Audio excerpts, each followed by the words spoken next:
Europe's crisis may have seriously dented global confidence around the world, but the government's hopes of a surplus next year remain intact.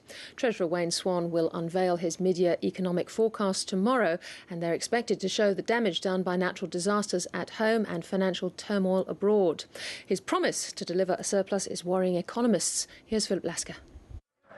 10 economists might normally get you 20 opinions, but not when it comes to the government's steadfast commitment to deliver a surplus next year.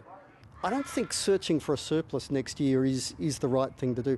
Right now, things are fragile. Europe is bad and it's getting worse. It's clear that there are risks to our economic outlook. Substantial parts of Australia's economy are soft.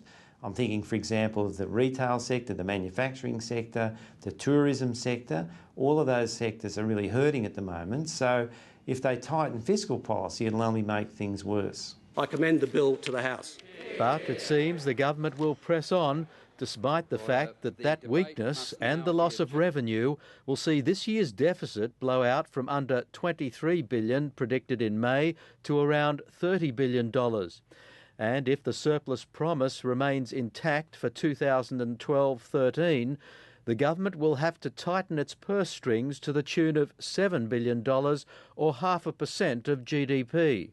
The risk is that damages the economy at a time when we could do without that.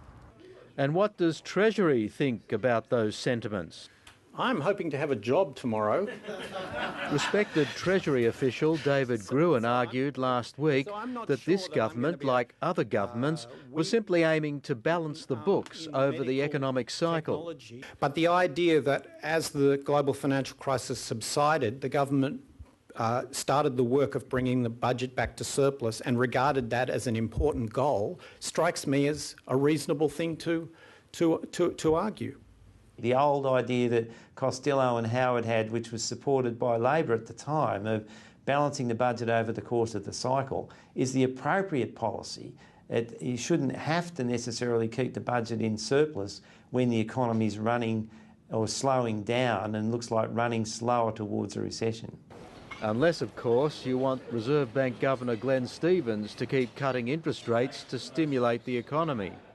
I'm not going to come at the so-called fiscal monetary trade-off today. Maybe he'll have to come at it when he sees the government's latest budget numbers and considers interest rates next week.